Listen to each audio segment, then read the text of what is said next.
Hello, everyone. Welcome back to It's Time to Toss the Dice. As always, I'm Will, And I'm Lindsay. and today we're going to be discussing the differences that we've found between the book and the Amazon series. There's quite a few of them. Yes, we're going to start all the way back, season 1, episode 1, at least for this episode. hmm Yep. I tried to forget it, but fortunately I could not. You're terrible. So, I think we want to start with obviously one of the biggest changes that made a lot of both book fans and non-book readers, because it is kind of a cliche, uh not the happiest people, and that was Paren being married and then axing his wife. Yes. Yes. The boys were not married in the books. They were actually a few years younger. Yes. So they did age them up for the show so Uh, that they could do things like have Rand and Egwene have adult time together and have Perrin be married. Um,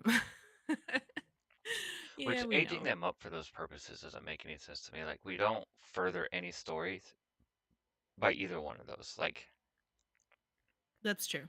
That's true.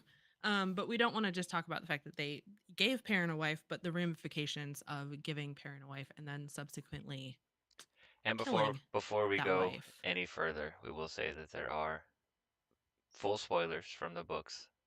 Yes, full book spoilers, because we can't talk about future ramifications for something like that without getting into Perrin's arc much, much later in the books. Correct. Yes. And Rand and Egwene's for that matter. Yep. So, yeah, I didn't necessarily have a problem with them aging the Two Rivers folk I don't either. for the sake I of aging the know Two Rivers folk, but to age them just so that we can make up bullshit storylines as far as Perrin goes and as far as Rand goes and as far as Egwene goes doesn't it like it doesn't make sense. Like, why are we intentionally aging them for reasons outside of the reasons in the book? Like, Well, I think they age them for it to be more appropriate for them to be having things like sexual relations with other people, especially like in season 2 with Rand's entire thing with Celine. If he was 18, 19, like he was in the books, that would be significantly less appropriate, I think, versus 18 early years old, you're an 20s. adult. Well, this is the Wheel of Time we're talking about.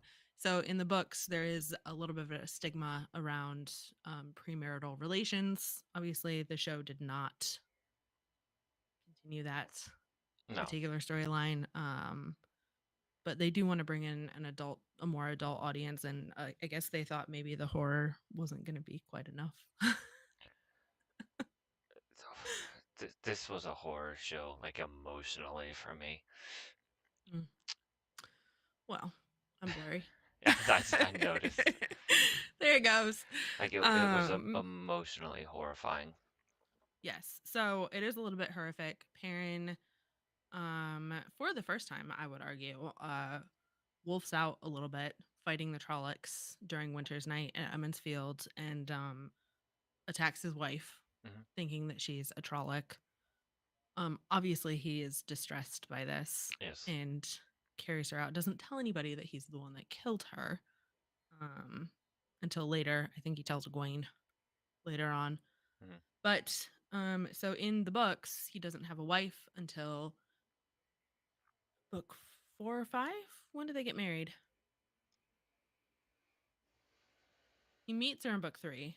hmm Book Oh, 4 or book 4 or 5, 5. before Book they go 4 or back to the 5. Two Rivers.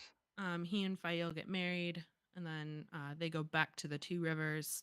But that storyline isn't even what we need to talk about. The important part, in my opinion, is what happens to Fael when she gets captured by the Shido, hmm and how parents' reaction to that could be strengthened or adversely impacted by what happened to Layla in the show. Right. Um, Obviously, if they bring in Fael, I assume they're gonna give us a Fael. You can't really have Perrin's arc later in the books without a Fael. She is critical to his arc and the things that he does that are critical for the last battle to even happen. I don't Um assume anything anymore. well, he can't create the coalition with the Shan and the White Cloaks in his attempt to rescue Fael if there is no Fael. Right. And those relationships are really important for the last battle. So, All, um all 13 Forsaken are important to the last battle. yeah, but that's not what we're talking about It, today. it, it's not, but I'm just saying that I can't say that, well, they have to have this person because it's important to the last battle. Like, they've already ruined that by saying there's only 8 Forsaken instead of 13. Right, but what So is I don't hold out hope for them doing anything right. I honestly don't. okay. So if they cut Fael, I don't think they're going to. I think they had him axe Layla specifically for the purpose of giving the viewers an external reaction, like, because obviously we can't have the inner monologues that we get in the books. Right. We don't, it's impossible on screen just about. So being able to show why he's the way that he is when he if he marries Fael, it makes sense. I'm not saying it was a good decision. I'm just saying it makes sense to give that sort of, because he's kind of crazy when it comes to Fael. And without that He's inner monologue, there's no understanding as to why. But with Layla, like existing in the Amazon world, it changes Paren from the beginning. Like, Paren at the beginning, when we first meet Paren, is kind of a He's much more timid. broody Perrin He, than he is at the he's beginning of the books. he's a very timid, almost afraid Paren. Like, he knows he's big. He's always been bigger than everybody his age, basically. But Yeah. he's always been very gentle, very timid. Like, we don't get that at all in the Amazon series anymore because He he, killed his wife. yeah, he murdered his wife that shouldn't even exist. Like, in episode 1, episode 2, whatever the fuck it was. I suppose that almost goes along with Like we we with a we don't get theme the that they're doing, like a lot of the characters that in the books, and I'm going to include Maureen in this because this is something that kind of upsets me a bit. Um a lot of the characters are their motivations are different in the show, which isn't necessarily a bad thing, but the emotions behind those motivations have also changed. And I feel the ca- like they're making a lot of them angry the characters unjustifiably. the characters Like, themselves have been altered and changed to a fact that the character itself is unrecognizable. Like Moraine, for the overwhelming majority of season 1 and season 2, is not the Moraine from the books. it's not. Specifically, even more so in season And 2, season because 2 is she's worse than season 1 by far. I agree, but even in season 1, that is not the Moraine from the books.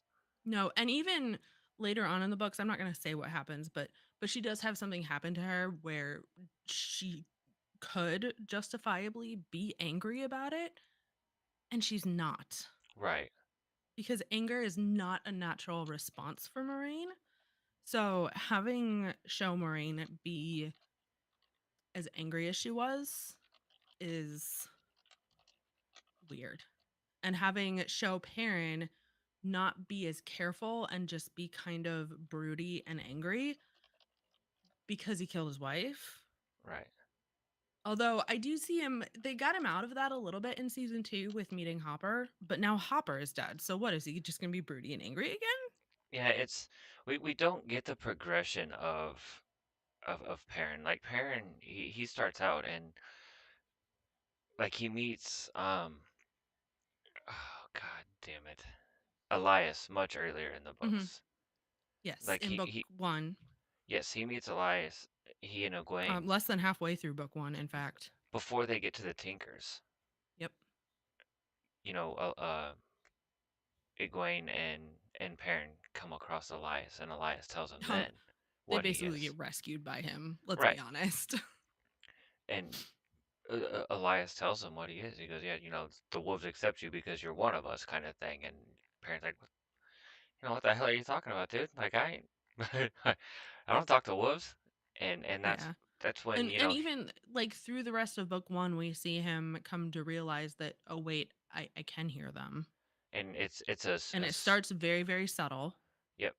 and it becomes more and more obvious as the book goes on And he's until, by the end of book 1, book 2, he's fully aware of what he can do. He maybe hasn't fully accepted it, but he's fully aware yeah, of it. he still struggles to believe it necessarily because or want to fight it, I guess I should say, not necessarily believe it. Mhm. Like he believes that the wolves can communicate with him and he can communicate with them.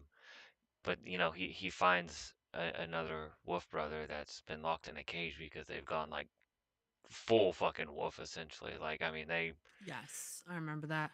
so I mean that Yep. then there's that internal struggle where he's like, hey, I've got to find a balance between being a man and being a wolf. Right, And and that struggle continues all the way through book 14. right, So that is a critical part of who Perrin is, outside of him killing his wife and presumably in the show remarrying or in the show marrying. He keeps Fail is his grounding point to keep him from going total wolf, yes. and hopefully they can convey that in the show.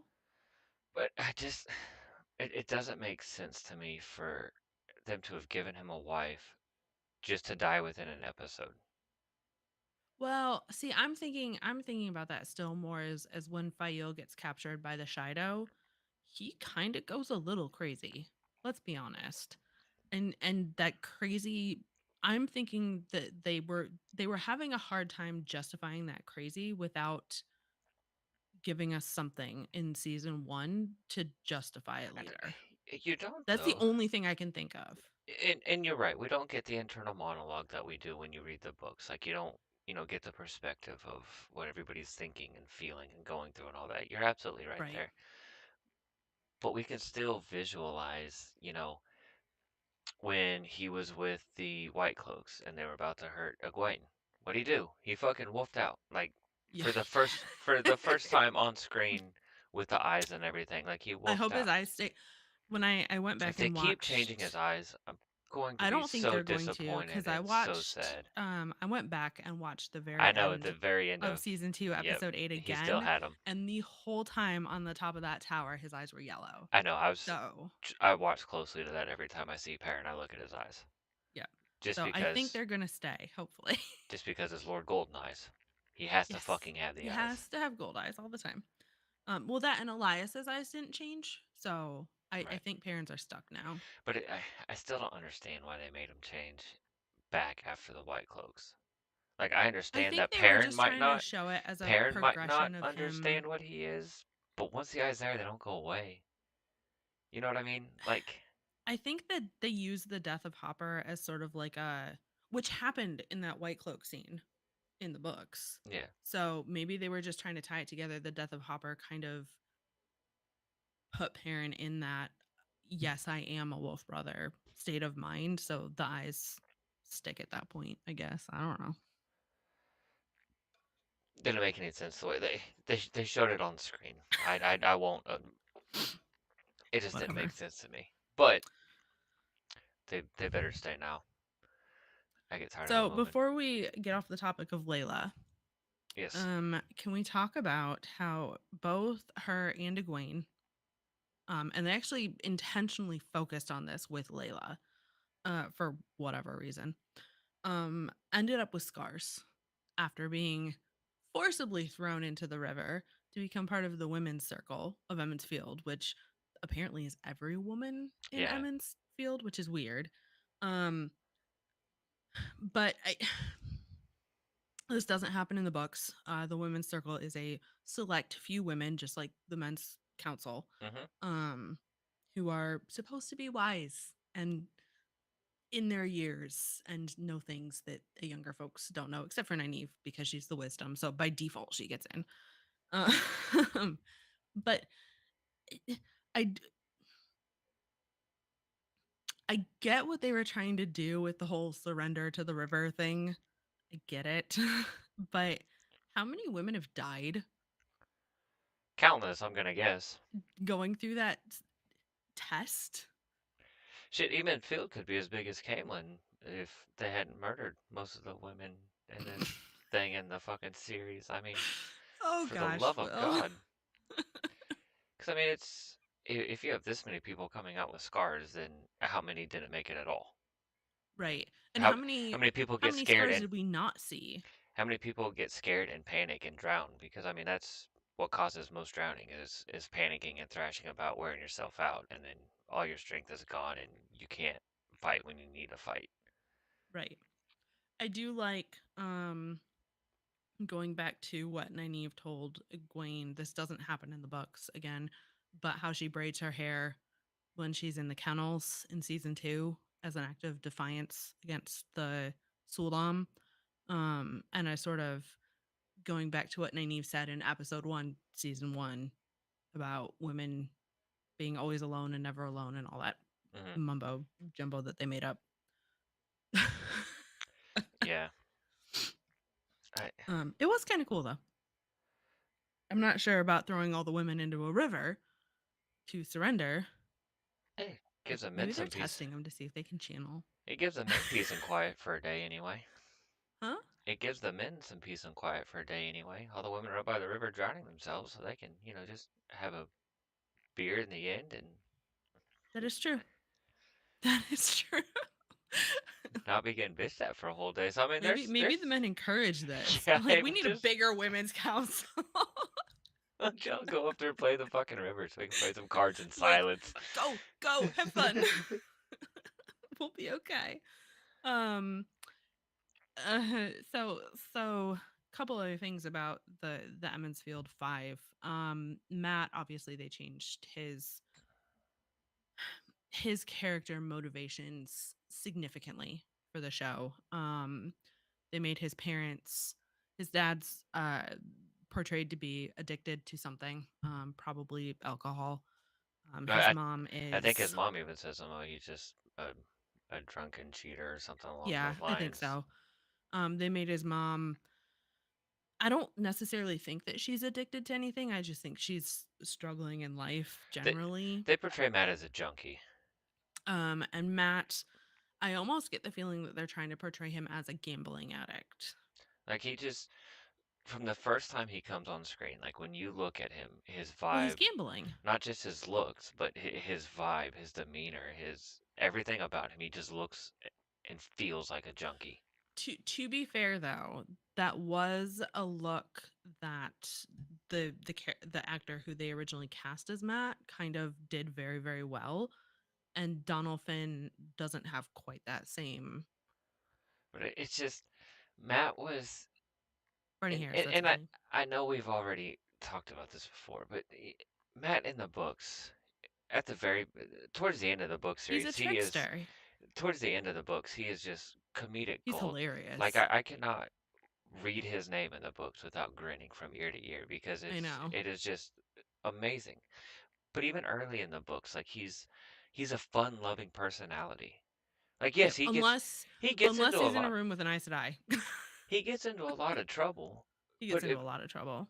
not But that like trouble is never it's never no, trouble it's like he's that's always the kind of he serious. would be the kid that would like steal a pie out of a window if he smelled it because he Yeah. wanted a pie. He's not Or someone heck, who's we meet him trying to catch a badger to release on the green when the girls are dancing. yeah, to scare the Like girls. Like, not to hurt the girls, so but to scare the girls. And he's not gonna steal somebody's family heirloom or whatever, like we see in the series. But he's yeah, if there was a pie in a window and he's like, oh, that apple pie smells really good. Yeah, he's gonna go right. snatch it. Like that's who Matt is. He's fun loving. He's ornery as shit, but He's a troublemaker. he's But not none of his evil, trouble is seriously bad trouble until, well, arguably until he meets two. that's that's a whole other story we don't need to get into. no, he has some Um bad trouble in book one when they go to well, yeah, Shadar because he Logoth. steals the dagger from Shadar Logoth. Yeah, But that's I can't even count that because the treasure is literally there to be stolen. mhm, Like it says, "Hey, come pick me up and take me." right. So I can't even consider that to be Matt's fault I'm not because saying it's it's his. I'm not. not saying it's fault. I'm saying that's the first like real trouble that Matt gets into. Right. Yeah. And I'm not saying that Matt is never evil in the books. Never evil. Mm-mm. Now, when he gets tainted and corrupted By the by the dagger, dagger, he he does is some questionable, evilly things. like, I mean, even to the point where Rand, who's with him the whole time, Kind of like, goes, "What the fuck, dude?" yeah, notices that this isn't my best friend from home. Like, who the fuck are you, guy? Like, Right. but it's still not evil. Like, it's dark, it's mean, but it's not evil. But he's not evil. He's mean. He's really mean to Rand. He's kind of full of Um. hate, like Yeah. Which makes sense because that's what Shadar Logoth was. It was full of corruption. hate and loathing. But so But the question Matt gets is portrayed as just evil from the we've beginning, from episode 1 all the way through the last I episode wouldn't of say season he's 2. evil. I would just say he's He is portrayed as evil. Absolutely, he is. To where I think even as Shamael says, the shadow already holds you. that's true. But Ishamael says things to all three of them that He are does, he does, but he never once tells Rand or Perrin that the shadow already has them. true. But he He does kind of imply to Perrin that being Wolfkin makes him closer to the shadow, which right, he does to again for that. He's a but he's trying to Shamael. scare He's a Perrin. Shamael. He's gonna try and scare them against each other. Right. Absolutely, but he does not out and out say to anybody aside from Matt, the shadow already has you. So what sort of I'm trying to think about what kind of ramifications this has for Matt later on in the series because they've made his parents of questionable character. Let's just leave it at that.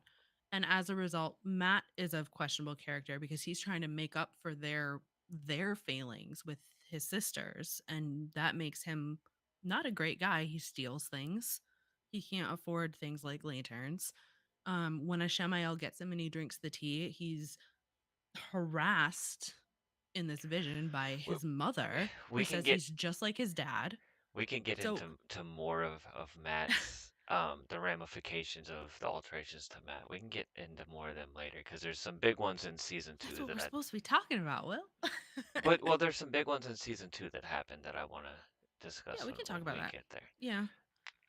But so how does that impact I'm trying to think like future Matt is so especially after he meets Tuon, he's so ridiculous. He's witty. He's witty, he's fun. He is the He's the wittiest character person that in the you Wheel of Time series. yeah, he's the character whose chapters you get really excited to read. Absolutely. Like I said, as soon as I see the name Matt at the beginning of a fucking chapter, like I immediately would start grinning. I Especially know, books because you know you're gonna have fun reading it. especially books 12 through 14 because there's not Hmm. even when he is doing very serious things, his He does it ridiculously. inner monologue and his perspective is just so brilliant that I just I know. everything he does from the way he gets dressed, the way he gets undressed, everything is hysterical. The way he writes notes back to the camp, the way he looks at Matt, everything is just phenomenal. Yes. And it just makes me wonder how do we get from Matt who's being tormented by these memories and fears of what his parents have left for him to the Matt we see later on in the book series. I hope we get the Matt Ruidion? from the I hope we get the Matt from the book series at some point because I don't I do too. I would be extremely sad and disappointed. Jesus Christ, I can't talk. It's Sad okay. and disappointed if this is the Matt that we get for the entirety of the series. I Because wonder if this because in the Matt that we've had for season 1 and season 2 both is Matt season 2 got better. is Matt Dagger. But still, like the Matt that we have now is what I would consider Matt Dagger. The Matt we had before was some shadow spawn creepy fuck. I mean, on That's fair.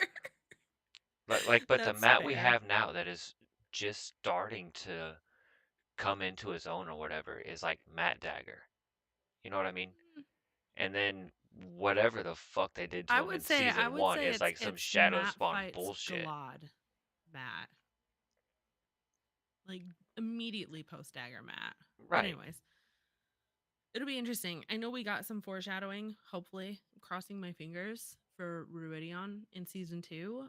I'm wondering if that's going to have a larger impact for Matt than it does. Hopefully we get it. I'm We did get Nynaeve's arches, so I'm holding out hope we did, for but with Ruidion. something that they did in season 2, I believe that they're replacing Ruidion. I don't think they are cuz it was just a vision. At least Matt's part of it. I don't think they are cuz they put him in a tree hanging. They also gave him his Ashendari, essentially. I think that whole thing was foreshadowing. But I mean, I hope so. I want Ruidion. I'm not wishing that we don't get it, but I think the entire intention of that was foreshadowing nope. I to think they're gonna make have book him keep. readers smile and to just foreshadow for non-book readers. No, I think they're gonna let him or make him keep that stupid fucking spear with that goddamn dagger. I really hope not, but I guess I we'll hope. find No, I out. hope not. God damn it, I don't want that. But I, with as intricately as it was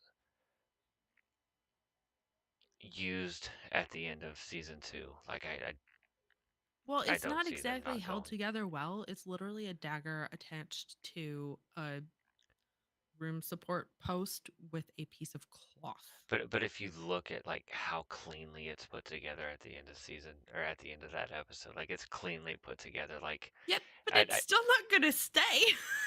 but I think it's something that they're going to try and That requires bullshit their way a through. little bit too much suspension of disbelief for me. Just a little bit. Him Um, putting that together to begin with is 100% suspension of disbelief for me. well, it is, yeah. Like, It was kind of no, funny. there are no fucking lightsabers in the Wheel of Time universe. It's not how this works. Yeah, let's move on. Um So they fucked up Matt, they fucked up Paren. Matt and Egwene, obviously they have a deeper relationship in the show than they did in the books. I think they were just trying to age it up, make it more appealing for an adult audience. Matt and Egwene? Brandon Egwene, sorry. Oh, you had me severely give up. Like, dude, Sorry, Rand and Egwene, my I fell bad. we asleep were for just talking something. about Matt. Um I don't really have anything to say about it other than it wouldn't have happened in the books in a million years. So, when we first meet the Two Rivers kids, I'm just gonna call them the Two Rivers kids. When we first meet the Two They're Rivers the kids, Emmonsfield Five. Come on they're the Two Rivers kids. now. When we first meet, well, when Rand and Tam are riding into town in the Yes, books, they talk about Egwene and all they that do. stuff. And yes, Rand and Egwene are basically promised to each other to be To be married and married. They're everything. promised to be married. But that's about the extent of it. Like they're sweethearty to each other, but it's not overly "I love you, baby" type bullshit. Yeah. It's nothing like that. It's I think Egwene is probably more exasperated by the fact that he's friends with Matt, who terrorizes her, than anything else. right. Um, Maybe gets a little awkward around him when he comes to town because they're 18, 17. But Ra- that's about it, and really. Rand and Matt are always together, so like her time that she gets with Rand is oftentimes I'm gonna assume Very tainted split with by Matt. Matt. Yes. But we find out very, very shortly into this book series, like book 2, we find out that this can't work out between the two of them. Yes. And the characters are the ones that tell us that. Like Egwene and Rand have a conversation like, "Hey, listen, I'm going to the White Tower. I'm gonna be an Aes Sedai. You're gonna be the Dragon Reborn. Like This ain't gonna work. we both have our plates full. This, as much as we want this to happen, this could never happen." And they agree. And I mean, they very cordially go their separate ways. I mean, in book 12, book And they don't 13, meet back up again until way later. yeah, And it's hilarious. like book 13, I believe. Yeah, I think it is 13. because the next time they meet is in the tent preparing for the last battle, and we don't No, really need to talk about they that, they meet but before that. they have progressed They meet before so that. extensively in their character arcs that they come back and meet each other as two completely different people. They meet in the White Tower. Do they? Yes. When? Book 13. Rand goes to the White Tower. Oh, that's right. He Yes, does. yes, he does. I remember that. Same concept applies though. They are not the same people they were when they saw each other last on Tomenhead. They're not, and they remember. Like I think Rand even greets her as my old friend. Yeah. And I Like think Egwene gives him a little bit of leeway for old time's sake, so to speak, for the relationship they used to have or that they might have had where things different. But she still basically tells him, "Look, dude." yeah. So I mean, it's again even at that point they're cordial. Like this isn't Mhm. a marriage gone wrong or anything like that. This is two No. people who realize, hey, this relationship can't work. Well, We and I think they're getting there in the show. I know they had that little bit of a lovers spat in season 1, but like standing on the tower at the end of season 2, they were very cordial with each other. It wasn't anything. They were more talking about like it was never as physical, near as physical as what the show portrays it to Oh no, be. of course not. Of course not. Like But I again, don't know aging it up. why we're advancing a storyline that dies. Like that has no like Rand and Egwene being together. Like they're trying to But progress they're this not story. together in the show. That Like, he was they sleeping with essentially Celine. he was, and then why did he go to Falm? Oh, well, to rescue Egwene. But that's why he goes in the books to rescue Egwene. It's why he goes in the books, but for different reasons. Because even at that point in the books, like he knows that they're not going to be together. He's going to save a friend. He's not going to help his Right. lover. To be fair, in the books, Moraine had a bit more influence over Rand at this point as well, and Yes. she did sort of direct him towards Falm a bit, which did not happen in the show. He got that from seeing Egwene, which was Lanfear's doing. So a little bit of a change up there too. Yes. Um, we get. We're going to have some discussions about the Carathian cycles in other Later episodes episodes, because the because the show has done some things to it that are obliterated it. very questionable for how stuff is going to progress. I actually, the only thing I really want to say about that, which I'll probably say again because I do feel this way, um, is that I feel really bad for the people who are only watching the show, who then go and do a Google search for the prophecies of the dragon and get a completely different set of prophecies. Yes. Um. So I'm not gonna get much into the Carathian cycle or the prophecy of the dragon at all, but I will say there's a huge change. Like when we first start out in season one, episode one, Moraine says in like her opening narration, the dragon has been reborn. We don't know when, we don't know where, we don't know who, blah blah blah blah blah. She Like, does. They but That's the funny thing but is the that Carathian cycle in season 2, specifically they tells made us that entire open a lie. yes. So let me finish here. So the Carathian cycle, tells us exactly when and where the dragon was reborn.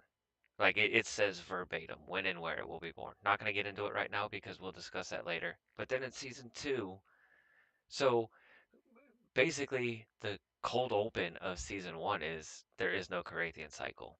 And then when we get into season two, they start quoting the prophecies of the dragon. So Well, there is a prophecies of a dragon. so there is a prophecy of the dragon. But in But not only that, season they one, give you us fucking said like we don't know where, we don't know when. Well, if there's a prophecies of the dragon, you do know where and you do know when. not only that, but we did get the cold open in season 2 with Gitara and Moraine and Swan. Yes. And Gitara's they basically pulled her prophecy verbatim Right. from the book from New Spring. And it's the dragon is being born right this second Hmm. on the slopes of Dragon Mount. to a maiden, wed to no. They were there. They know Yes. perfectly damn well the second that child was born. Swan and Moraine are the only two that know exactly when the dragon was born. So, how is it that they can do a cold open in season 1, episode 1 that says, we don't know when and where? And then in season 2, come back and say, oh, but we actually do know exactly when and Yeah, where. we actually get the scene where the old keeper said, "The dragon has been reborn," and then And croaks it. died Yeah, immediately. yeah, So that goes back into the show changing the rules and then breaking changing it. them again. And if they just stuck to the material that was in the books, we wouldn't have this problem. They change the rules and then they break their rules. Yes. And if they just stuck to the material, Yes. we wouldn't have this problem. Same thing going back to the Emmonsfield Five, the Two Rivers kids. Maureen does say near the beginning of season 1, episode 1, that there are reports, some magical reports of five Taviran in Emmonsfield. Now, let's keep in mind there hasn't been a Taviran in the world since Arthur Hawkwing, Hmm. which was how many hundreds of years ago? Like a Thousands of thousand? years ago. Yeah, 1,000 years ago, roughly. So, one, how are there reports of something that nobody knows what it exactly. is? Two, how are there reports of something when none of their Taviran-ness has manifested at all? Correct. And three, which is Well, the most frustrating. we could argue that Rand's has manifested. Like, I'm sure he has the ability to channel at this point. He just never has. Right, but channeling and Taviran have nothing to do No, with but each other. that his Tavernus is his strength essentially because he's the dragon. You know what I True. mean? That is true. Narg smart. Narg no hurt. Narg no hurt. um so again, the fact that she's heard reports of this magical thing that no. But second of all, the fact that she's made Nynaeve and or that the show, excuse me, has chosen to make Nynaeve and Egwene also Taviran has ramifications for their future arcs. One, because Nynaeve she never has anything happen to her that's even remotely Taviran like. Um, we're talking about things like every eligible bachelor in a town getting married just because they walk in, Right. right? Or babies miraculously like falling off roofs and surviving just because they walked into town. Um, or an entire crop of fields dying because they walked into town. But Um, but also Egwene, her arc is so earned, so much more than anybody else's, except for maybe Rand. Um, that making her Taviran just takes that away from her, and it kind of upsets me. yeah, trying to figure out how exactly to word this without spoiling too much later. There are three Tavern. Period. Period.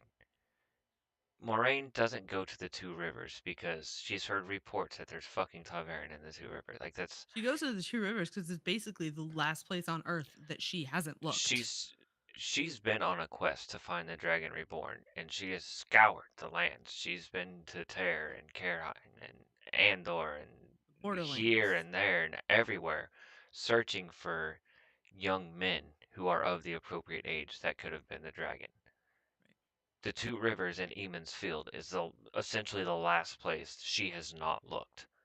Right. So she gets there and she meets three young men that are the Who are the right right age age. that would have been born in the time frame that the Gatara Yep. had prophesized. And she asks questions and she finds out that maybe one of them wasn't actually born in the Two Rivers. And oh, by the way, he looks like an Aiel. Yes, born to a maiden. So, she So, doesn't figure out that they're Traviran until actually she doesn't even find out until after they meet Loyal mhm, in Camelin and Loyal goes, "Oh, you're Taviran. yeah, I can see that." And they're like, "Huh?" yeah. So it's and to Lindsay's point, like, yeah, there's we get little snippets in the book where they would go into a town and just miraculous, impossible things would happen sheerly by their presence. Like their Or horrific, presence, impossible things would happen. yeah. Like I mean, yeah, they would go into a village, stay in an inn for the night, and overnight, an entire s- town's crops would have spoiled overnight, which is impossible to happen. But Yep. it Or every happens child just under because the they're age there. of 10 would get sick. Yes, Or like I said, miraculous things. A woman would fall off a roof. I think this is actually an example. A woman or a man fell off a roof and should have died and survived with not even a got up bruise, unharmed, just stood up like, well, just unharmed. fell off Yep. that fucking, what the hell? Like, Or and there was a town where I can't remember if it was every eligible bachelor or every eligible m- I of th- age woman yeah, it got was, married the next day. yeah. Wonder if those marriages were happy. Yeah, yeah, Once the Taviran left the top town. variant leave the next day like, I married you. Why? What the fuck is this? Yeah, I know, right? I've been swindled. But yeah, and things like that, and we get that when Matt, when Rand, when Paren, when any of them go into a village, and not every village that they go to has something like this happen, but it happened enough. Right, but there's also a part of it that's very sort of I'm thinking about Matt specifically with something that happens later in the books. I'm not going to get into it, but basically he says something 3 times. And all of a sudden this thing happens to him because he said a set of words 3 times. That I would actually attribute that to being Taviran Okay, because what happens has to happen. It's right, in the prophecies. So I attribute that to the pattern going, okay, he knows this because he saw it in Ruidion or was told it by the Aelfin and the Eelfin, and it has to happen right, because if it doesn't, then they're screwed for the last battle. That I attribute to being Taviran, but nothing that Egwene and Nynaeve do has that sort of thread going through it that goes, oh, the pattern has determined this for you. right. And They earn everything that they do. Nynaeve and Egwene, um, they're special. Like, don't get me Oh, they wrong, certainly they're are, but absolutely they earn it. special. They're absolutely intricate to the story, but it's Rand, Matt, and Perry basically have the story written about them, whereas Egwene and Nynaeve, and I'm not talking about necessarily the Wheel of Time, but the wheel itself, like the story that the wheel is telling, like tells itself around those three, whereas it Yeah. includes Egwene and Nynaeve when it's telling. Like that's the difference. Mm-hmm. Yep. And even that, there's certain points in their story that you know have to happen because the wheel requires that it happens. Whereas nothing that Egwene or Nynaeve do, arguably, actually has to happen. It's great Accurate. that it does, but it doesn't have to. Great point. Great point. Yeah. What else do we have? Um, I'm looking. Hold on. Oh, I. You said something about Lan being a pansy, Oh yeah. needing his bathwater to be hot. So this goes back to changing the characters themselves. Mhm. I have no problem with any of the actors or actresses that were picked to play any of the roles I think they do in a this. They do a phenomenal job with what phenomenal they've been job. giving. Absolutely. And I have no problem with the actor that's playing Lan. I have no problem with that person being Lan. I really like Daniel Henney I look at as that. Lan. I look at that. I can be like, yeah, that's Lan. Now, it and I'll give way to where in the books, like Lan is a pretty massive dude himself. They should have cast the actress that plays Leandrin as Lan with that chiseled jawline But I mean, and those cheekbones. Lane in the books, the actor that plays Lane in this series is much smaller than how Lane is portrayed in the books, which Yes. I don't have an issue with that. Like I And don't. Morine is much bigger. Morine's like Yes, 5 foot in the book. yeah. Like, and I mean, Lan is. I mean, he looks like he's carved from stone. Like he's a Yeah. massive behemoth of a He looks man. like Leandrin. Yeah, if Leandrin were on steroids and 4 feet taller. But You know what I mean? I do. But It's the jawline. the main issue I have with Lan is that in the books, like I don't mind his physical traits being different from the books to the Amazon series, but his character His itself mannerism. is night and day different from the books. He and even in episode 1, just the simple and I kind of appreciate the little "it could be warmer" talking about the bathwater comment because Maureen can make it warmer, and it was a nice way to show that she can make it warmer Hmm. if he wants. Um, but it's one of those like would Lan in the books care what temperature his bathwater is? He could have jumped into a tub of ice, and if you asked him if it was too cold, he would have said it was warm. Probably. Like Land from the books, like they made mention several times that, did he smile? Wait, can Stone smile? Like he Mhm. doesn't show emotion. He's Right. very, very Or it's not even necessarily that he doesn't, he's just very careful with it. absolutely. Yeah, I mean, we find know that he Yeah, there has are moments emotion, where he smiles and he shows emotion. I'm thinking but it's very, he does it very for Rand a rare. couple of times. It's But very, it's very rare. rare. It, And part of that has to do I think with who he is, which the show has gotten into. He is the Lost King of Malkir, Lord of the Seven Towers. And he's basically one of the last of his people alive. mhm. And his country has been swallowed by the blight. And He's a he he's a king with no kingdom. is a king with no kingdom and basically is walking around with a death wish. Not to say that he wants to kill himself, but part of him wants to go and reclaim his kingdom. He wants to give his life fighting the shadow. Right. Like For Malkir. he wants to take as much of the shadow with him before he dies in the name of his lost kingdom of Malkier, in the Exactly. name of his family, in the name of his country. He wants to go one on Right. one with the entirety of the shadow. Be like, bring everything you got. I will stay in here and fight you until my last breath, and I will be happy to do so. Right. And that's part of why Maureen bonded him too, because she recognized like this guy is way too important to go off and kill himself in the blight for a lost cause. Um, but he carries that weight around with him, not to diminish his bond with Moraine, because that is very strong in the books. In fact, it's stronger in the books than they've portrayed it in season 2 of Oh, the a show. billion% yes. And he is 100% on board with Moraine's quest to find and help the dragon, which again, for some reason, they changed that in the show. Like he forgets that Moraine's on this mission for Rand. I, anyway. Um, but he carries this weight around, and that's part of why he outwardly reflects the way that he does, because he's not a happy dude.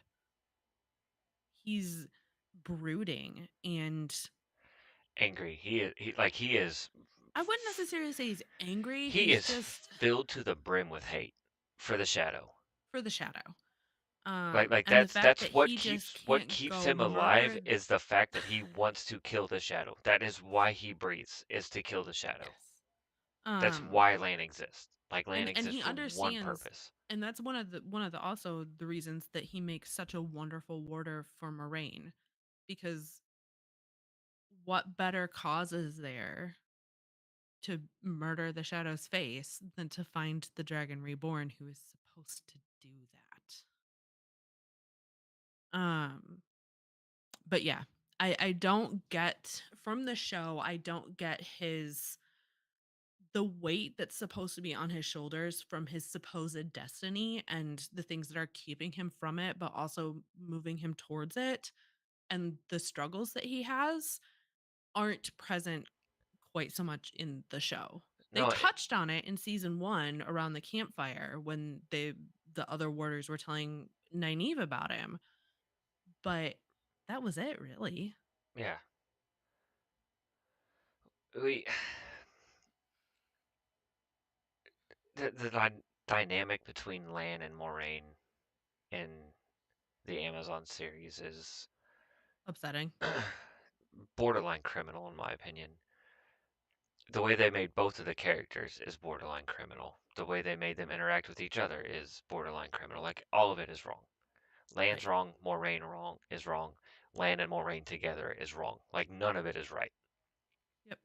Well, even that Lan sleeping with Nynaeve at the end of season 1, um, Now in the books we do get but the he wouldn't have done like no, we get the Lan and Nynaeve love story, but we get it later. Like yeah. if Well, if it actually if start Amazon in it does start in book 1. There are little thing if you're looking for them, you Mhm. can see them in book 1. But it's very Um, minute things, like the way Nynaeve looks at Lan. Like Nynaeve yes. is kind of infatuated with Lan She's totally infatuated with him. from It's the outset. She's hilarious. like, hey, this Yeah. and um but even later in the books, later Nynaeve and Lan don't sleep together until books 7 or 8, I think.